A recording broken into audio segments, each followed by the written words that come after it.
powiem Ci, tak.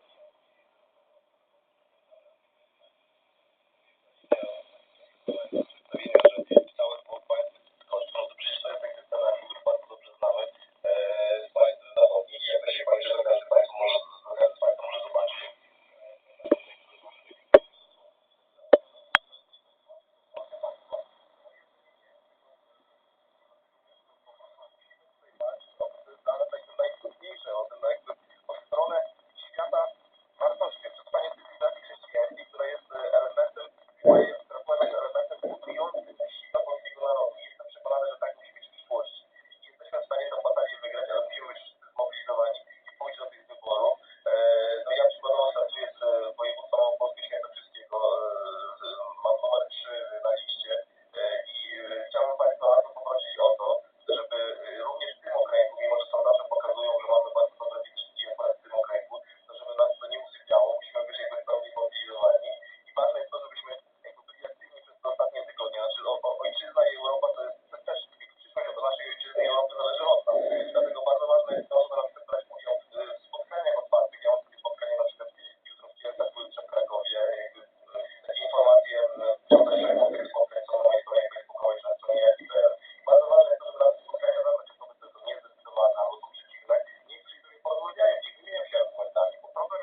Przygadał kocioł garnkowi.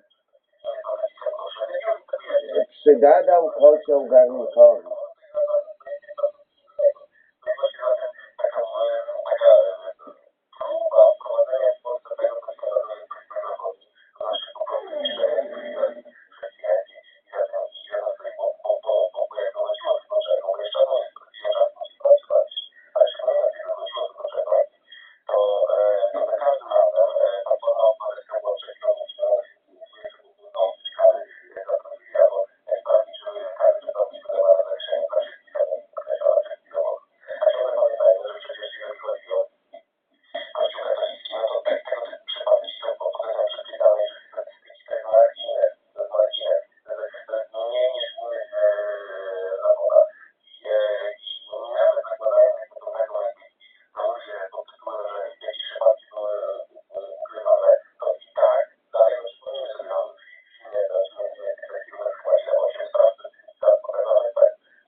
z różnych stron bardzo mocno są podsycane i wystarczy czasem jeden impuls, by pójść, by nie pójść, by się przekonać albo by zdradzić wiarę w kogoś, więc prosimy o to słowo zachęty. Proszę Państwa, ja mam tak naprawdę wielką nadzieję, graniczącą naprawdę z pewnością 100%, że właśnie środowisko rodzin Radia Maryja jest środowiskiem, które jest absolutnie środowiskiem propolskim, bardzo dobrze zorientowanym w sytuacji przede wszystkim też Polski w Europie.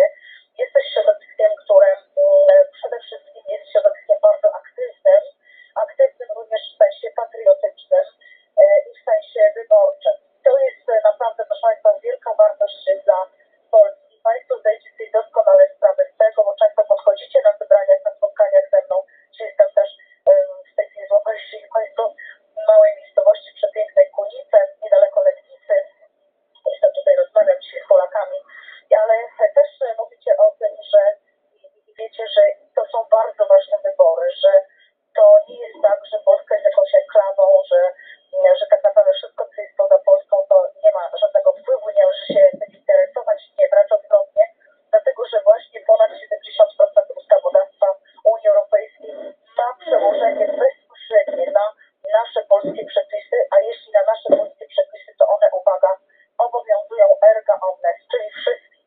W związku z powyższym to jest niezwykle ważne dla naszego życia codziennego, bo potem bardzo trudno jest pogodzić nasze polskie rozwiązania właśnie z tymi rozwiązaniami unijnymi, jeśli tam takie rozwiązania w Parlamencie Europejskim przyjmują osoby, które nie do końca są zainteresowane silną pozycją Polski w Europie, bądź wręcz przyjeżdżają i włączają się tutaj w kampanię wyborczą tych, którzy uważają, że tylko poprawność polityczna się liczy, albo stoją po stronie oskarżycieli Polski przed różnymi trybunałami. To jest niezwykle ważne, kto tam pójdzie. Czy pójdą tam ludzie o silnych kręgosłupa, kochający nasz kraj, nie bojących się mówienia jasno i wyraźnie, o jaką Europę nam chodzi, że chodzi nam o Europę, która musi wrócić do chrześcijańskich korzeni, że idzie nam o Europę wzajemnego szacunku do siebie, przede wszystkim krajów, nie budowania Europy dwóch prędkości, że tak naprawdę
duchu odpowiedzialności za przyszłość naszego kraju. A ja bardzo dziękuję pani minister za rozmowę i pozdrawiam serdecznie z Panem. Szczęść Boże, pozdrawiam, szczęść Boże. Pozdrawiamy pani minister Beata Kępa, minister do spraw humanitarnych, była naszym gościem.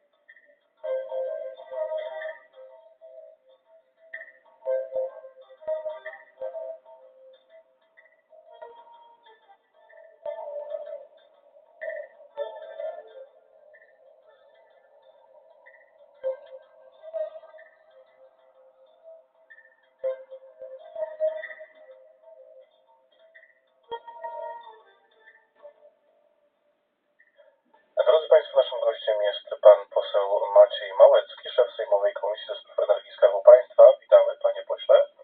Cześć Boże, witam serdecznie ojca i wszystkich słuchaczy Radia Maryja. Panie pośle, dociera do nas informacja, że dzisiaj zostały bądź mają być wznowione dostawy ropy naftowej z Rosji przez rurociąg nomen omen Przyjaźń. Pytanie, co się stało, że te dostawy tak można domniemywać zostały przerwane czy wstrzymane? I pytanie też takie troszeczkę może szersze, no czy są jakieś alternatywne trasy dostawy właśnie tego surowca, bo często rozmawialiśmy na antenie o kwestii gazu, natomiast tutaj mamy kwestię ropy naftowej.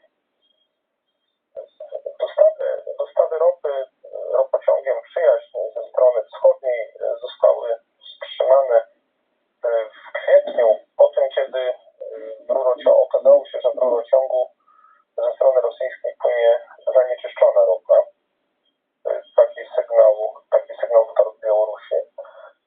I w surowcu, w ropie naftowej wykryto przekroczenie norm chlorków organicznych. Polska, Białoruś nie mogła tej ropy przyjmować. Polska. Mamy sygnał, że ta ropa powinna popłynąć dzisiaj do północy, natomiast, że już są parametry dobre, te problemy miały być usunięte. Czekamy, zobaczymy. Natomiast, tak jak wspomniał ojciec, ta sytuacja pokazuje, jak ważne jest zapewnienie alternatywnych kierunków dostaw surowców energetycznych do Polski, w tym przypadku ropy naftowej. Oczywiście często na antenie Maryja rozmawiamy o dostawach gazu, ale również w przypadku ropy naftowej pracujemy nad tym, aby zwiększyć możliwości dostaw ropy z kierunków innych niż rosyjski. Polska mocno stawia na wzrost dostaw ropy drogą morską. I sytuacje takie jak wspomniany incydent z zanieczyszczeniem rosyjskiej ropy przypominają nam, jak ważny jest dostęp do innych dostawców. Także jak ważne jest posiadanie wypełnionych magazynów rezerwami ropy. I Prawo i Sprawiedliwość wykazuje bardzo dużą determinację w dążeniu do zmniejszenia udziału rosyjskiej ropy w polskiej gospodarce. Jak to robimy? Mamy naftoport, czyli terminal naftowy w Zatoce Gdańskiej, do którego wpływają tankowce, przywożąc ropę naftową.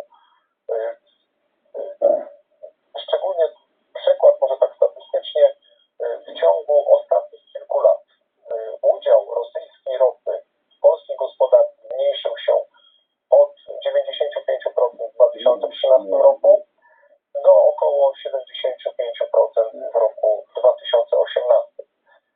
Ropę naftową sprowadzamy też ze Stanów Zjednoczonych, z Iraku, z Arabii Saudyjskiej, z Kazachstanu, z Norwegii i to wszystko może dziać się drogą morską. Ta ropa może trafiać do rafinerii w Gdańsku i do rafinerii w Płocku. Tu rzecz bardzo ważna, bo przyjęliśmy w lutym tego roku w polskim Sejmie ustawę, tak zwaną specustawę, pozwalającą na rozbudowę rurociągów ropy naftowej i paliw płynnych na terenie Polski. Mamy, tak jak spojrzymy tak obrazowo, spróbuję wytłumaczyć, jeśli wyobrazimy sobie mapę Polski, to od wschodniej granicy do rafinerii Orlenu w Płocku mamy 3 nitki rurociągów ropy naftowej. Od rafinerii Orlenu do zachodniej granicy mamy 2 nitki rurociągów ropy naftowej i od wybrzeża, od Zatoki Gdańskiej do Orlenu mamy 1 nitkę ropociągu pomorskiego. I teraz w lutym tego roku przyjęliśmy ustawę, która ma usprawnić budowę kolejnej nitki ropociągu między polskim wybrzeżem a rafinerią w Płocku i rafinerią w Gdańsku. Po to, żebyśmy w takich sytuacjach byli jeszcze lepiej zabezpieczeni, żeby można było przyjąć i rozprowadzić do rafinerii, a później też już przerobione, rozprowadzić wystarczającą ilość ropy naftowej, a po przerobieniu tej ropy w rafinerii także paliwa po całej Polsce. Do tej pory transport paliw odbywa się głównie koleją. Mamy kilka rurociągów, którymi paliwa są rozprowadzane, ale to nie jest wielka ilość. Też ustawa, którą przyjęliśmy, zakłada zdecydowaną rozbudowę rurociągów, bo ten transport jest tańszy, nie jest zależny od jakichś korków na trasach kolejowych, gdzie jest spiętrzenie wagonów, czy remonty, objazdy. Na przykład dzisiaj aglomeracja Śląska nie ma doprowadzonego rurociągu paliwowego. Ten rurociąg kończy się w Moronowie, niedaleko Częstochowy. Dalej paliwo może docierać tylko koleją. Więc takie działania podejmujemy po to, żeby zapewnić całej polskiej gospodarce, wszystkim, także prywatnym odbiorcom, stały, nieprzerwany dostęp do paliw na stacjach benzynowych. Panie pośle, przed nami wybory do Parlamentu Europejskiego. Pytanie, na ile ich wynik ma, czy będzie, czy może mieć wpływ na nasze bezpieczeństwo energetyczne? To jest jeden z ważnych elementów wyborów do Parlamentu Europejskiego. W deklaracji europejskiej, z którą idziemy do wyborów, mamy bardzo ważny punkt dotyczący bezpieczeństwa energetycznego. Chcemy w Europie budować koalicję państw na rzecz bezpieczeństwa energetycznego, na rzecz zapewnienia wszystkim krajom Unii Europejskiej nieprzerwanych, bezpiecznych dostaw surowców energetycznych po akceptowalnych cenach. I chcemy budować solidarność energetyczną pomiędzy poszczególnymi państwami. Już Polska prowadzi takie projekty, bowiem inicjatywa Trójmorza, którą zapoczątkowaliśmy, ma na celu połączenie za pomocą infrastruktury do przesyłu surowców energetycznych, ale także infrastruktury drogowej, kolejowej krajów naszej części Europy. I to jest jeden z elementów, które stawiamy bardzo wysoko na agendzie spraw do rozwiązania w Unii Europejskiej. Chcemy, żeby prawo obowiązywało jednakowo wszystkie państwa. Żeby nie dochodziło do sytuacji takich, kiedy projekty szkodliwe dla Europy, cały czas będę powtarzał projekt Nord Stream 2 budowany przez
może nie interesuje się polityką europejską, więc 26 maja nie muszę iść na wybory, pójdę jesienią dopiero na wybory krajowe. Nie.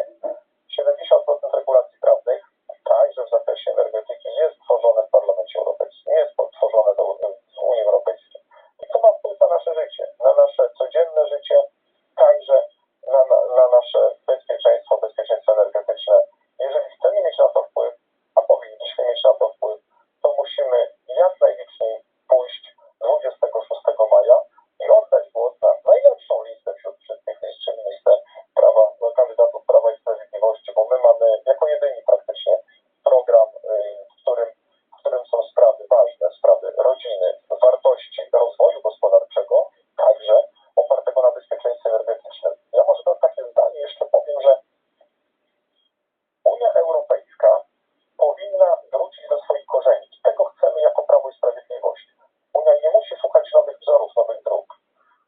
Ojcowie założyciele, Alcide de Gasperi, Robert Schuman, Konrad Adenauer pokazali, jak powinna funkcjonować wspólnota państw europejskich.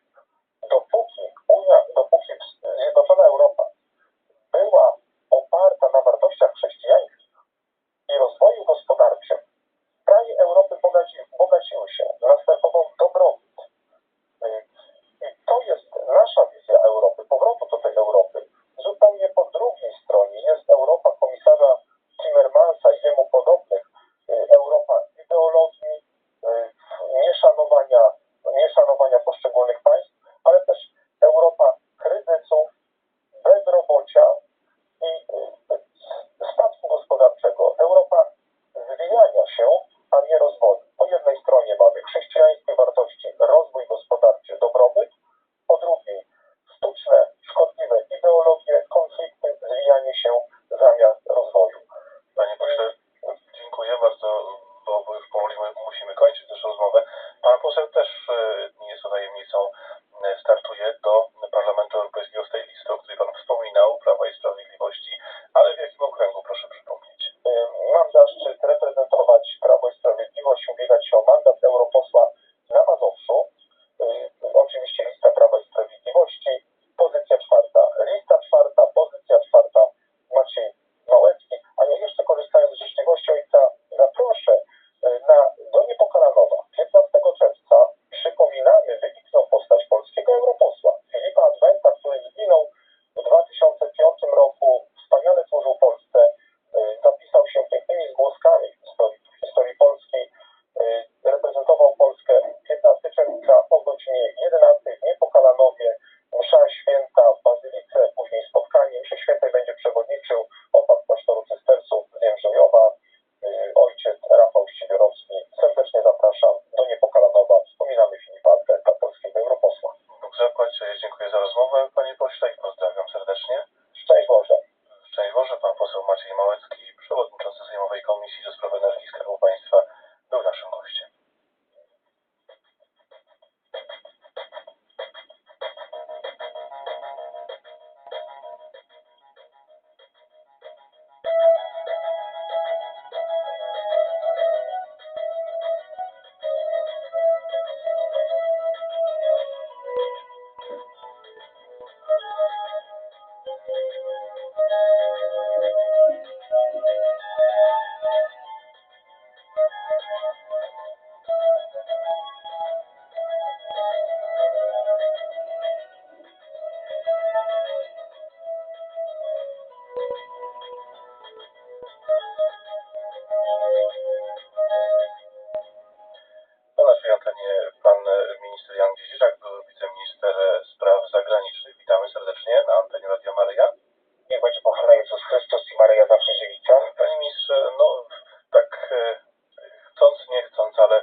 czy dobra zmiana, czy chrześcijański system wartości zostanie w życiu publicznym w naszym kraju utrzymany w realizacji politycznych działań.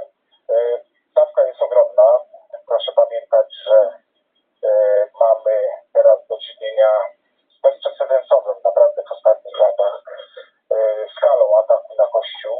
Widzimy różne pomysły, widzimy pomysły adopcji dzieci przez pary homoseksualne, widzimy propozycje nadania przywilejów dla homoseksualistów. Niedawno nawet jeden z najważniejszych polityków Platformy Obywatelskiej, Kopiuj, w jakiejś rozmowie prywatnej, która została przez internautów nagrana, powiedział wprost, że te wszystkie przywileje dla homoseksualistów zostaną przyznane, tylko oni o tym teraz nie mówią, bo wyborcy by nie zagłosowali, już abstrahując od tego, że po prostu mamy do czynienia z kłamstwem, z oszukiwaniem wyborców, z nieszczerymi wobec Polaków intencjami. A co to znaczy, że Polacy by tego nie chcieli? No polityk ma robić to, czego chcą Polacy, ale mamy też do czynienia z skalą niebezpieczeństwa, różnych nieodwracalnych zmian, które chce ten obóz wprowadzić, zmian związanych z rewolucją obyczajową roku 68, która jest tak popularna i tak niebezpieczna w Europie Zachodniej. Więc bardzo ważne jest to, żebyśmy się zmobilizowali, bo drodzy Państwo, w wyborach europejskich od lat mamy bardzo niską frekwencję. W wyborach parlamentarnych ta frekwencja wynosi 50%, 45, 55. W wyborach do Parlamentu Europejskiego ta frekwencja wynosiła w ostatnich wyborach 20-25%. Z różnych przyczyn Polacy nie interesują się tymi wyborami, nie idą do urn, uważają, że ich to nie dotyczy. To jest ogromny błąd. Chciałbym zaapelować do wszystkich, do całej rodziny Radia Maryja, żebyśmy wzięli odpowiedzialność za Polskę, żebyśmy za te 6 dni wykazali się odpowiedzialnością. Odpowiedzialnością decyzji, w jakim kierunku nasz kraj, w jakim kierunku również Europa pójdzie. Pamiętajmy, środowiska liberalne jednoczą się, mobilizują się i one pójdą do wyborów mobilizowane. Może być tak, że wiele osób, które pozytywnie ocenia wszystko to, co dzieje się w wyniku dobrej zmiany, zostanie w domach, uzna, że to nie jest istotne, że ważne są wybory tej jesienią. Drodzy Państwo, powiem otwarcie, ten, kto wygra te wybory za niecały tydzień, będzie miał dużo większe szanse, żeby wygrać jesienią. Możemy my to wygrać, bo ludzie są naprawdę zadowoleni z dobrej zmiany, zadowoleni z tego, że są dotrzymywane obietnice, wreszcie zadowoleni z tego, że żyje się lepiej, nie ma afer, ale możemy przez to, że wielu naszych zwolenników zostanie w domu, te wybory przegrać, bo tamci się w ramach tej histerii antychrześcijańskiej mobilizują. I to jest bardzo istotne. Chciałbym zaapelować do Polaków za granicą. Oni mogą głosować w polskich placówkach dyplomatycznych, w ambasadach, w konsulatach. Trzeba się zarejestrować i będzie możliwość głosowania, ale uwaga na listę warszawską. Więc wszyscy ci kandydaci, którzy są na liście warszawskiej, ja oczywiście namawiam, żeby głosować na Zjednoczoną Prawicę, na Prawo i Sprawiedliwość, to za granicą będzie można głosować na kandydatów warszawskich. Ja przy okazji, jeśli ojciec pozwoli, to chciałbym pozdrowić wszystkich mieszkańców Wielkopolski w sposób szczególny, bo sam kandyduję z listy Prawa i Sprawiedliwości w województwie wielkopolskim z ostatniego miejsca, z miejsca 10. No ale się pocieszam, że ostatni będą pierwszymi, więc bardzo proszę wszystkich tych, którzy podzielają nasze spojrzenie na to, jak Polska powinna być urządzana, żeby się zmobilizowali, żeby głosowali na listę Prawa i Sprawiedliwości w Wielkopolsce na 10. Bardzo dziękuję, panie ministrze. Bardzo serdecznie dziękuję ojcu, rodzinie Radia Maryja. Sursum Corda, mobilizujmy się, przekonujmy innych ludzi, bo to jest bardzo ważne, żebyśmy nie tylko my sami poszli, ale żebyśmy właśnie przekonywali, docierali do tych osób, które z jakichś przyczyn nie są aż tak zaangażowane w sprawy publiczne naszej ojczyzny, żeby oni nie zostali w domu, żeby oni po prostu poszli i zagłosowali. To jest bardzo ważne, bo inni pójdą, nieobecni nie mają racji. To nie jest tak, że jak nie pójdę na wybory, to mnie to nie dotyczy, co się będzie działo. To będzie i tak dotyczyło, i tak skutki wyborów nas dotkną, ale po prostu za nas zadecydują inni. Bardzo dziękuję za rozmowę i pozdrawiam, panie ministrze. Dziękuję bardzo. Pozdrawiam z Panem Bogiem. Z Panem Bogiem. Naszym gościem gościem był pan poseł Jan Dziedziczak, były wiceminister spraw zagranicznych. Było to powtórzenie wczorajszego wydania audycji z cyklu Aktualności Dnia w Radiu Maryja.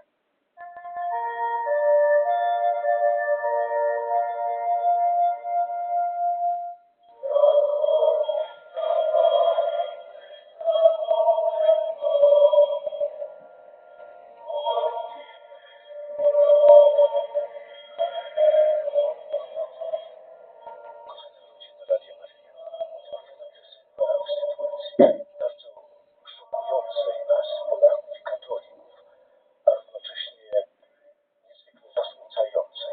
Myślę w tej chwili o tych wszystkich atakach lewicy laickiej, czy możemy nazwać libertyńskiej, atak na Kościół, na Pana Boga, na wartości, na to, co jest dla nas najświętsze, ataki na Matkę Najświętszą.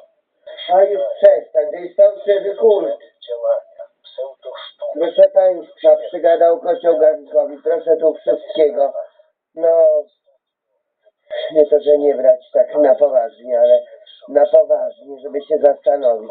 Jeżeli oni bronią kultu pogańskiego, kult obrazów jest bałwochwalstwem, no to ja przepraszam bardzo. To jest jednym wielkim przestępstwem, że ktoś sobie coś tam do bałwochwalstwa doczepił, jakąś chorągiewkę, jakąś tęczę. To jest przestępstwem.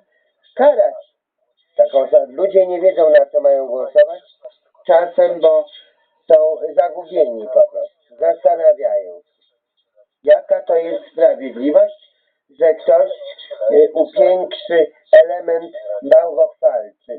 W chrześcijanizmie obrazy nie były znane, a chrześcijaństwo to co? Chrześcijaństwo to jest nominalne chrześcijaństwo. To jest nominalne chrześcijaństwo. To jest coś takiego, jak Felicja Boska nadała sobie nazwisko Boska. Bożyszkowska, Cękowska. Boska. Czyli, że sobie można nadać, prawda? A jeszcze tu się wiesz, Google obraził, że ktoś może kpi z Matki Boskiej. Nie. Ona ma takie nazwisko. Jest taka kobieta. Zwracam się do wszystkich, do babci, do Bo tu nawet taki lekarz, który mi się pytał, a czy ta Boska to istnieje? Przez 2S. Przez 2S. Felicja Bożyszkowska, Cękowska, Boska. Dowiedział się, że istnieje. No to trzeba było wiedzieć. A dzieci, które będą przy Panu Bogu, one na pewno będą przy Was. Pomyślcie o Waszej także przyszłości, o Waszej starości, żeby one Was nigdy nie odsunęły od siebie, żeby one, te dzieci, były dla Was pociechą. Jeszcze raz zapraszamy na pielgrzymkę młodzieży. To jest apel do nas wszystkich, to jest test na Wasze apostolstwo, na apostolstwo rodziny Radia Maryja. Wielu ludzi mówi, że kochamy Radio Maryja, kochamy Matkę Najświętszą, kochamy Pana Boga. I ciągle Radio Maryja mówi nam dużo dobrych słów w związku z Radiem Maryja. I wyrazem Waszej miłości będzie zaangażowanie apostolskie. Wszystkich pozyskiwać dla Chrystusa, dla Maryi i do Chrystusa. No jeszcze droga jest przez Maryję. Zapraszamy na Jasną Górę 25 maja. Przyspieszcie to. Zobaczymy, jaka jest kondycja rodziny Radia Maryja. Zwracam się do wszystkich, do babci, do dziadziusiów. Niech Wam serce podpowie, jak zaprosić młodych ludzi na Jasną Górę, jak zaprosić dzieci,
kończyka, bardziej wejdzie lang strumeczna. Radio kończyka, w tych twoich spraw, tych twoich spraw.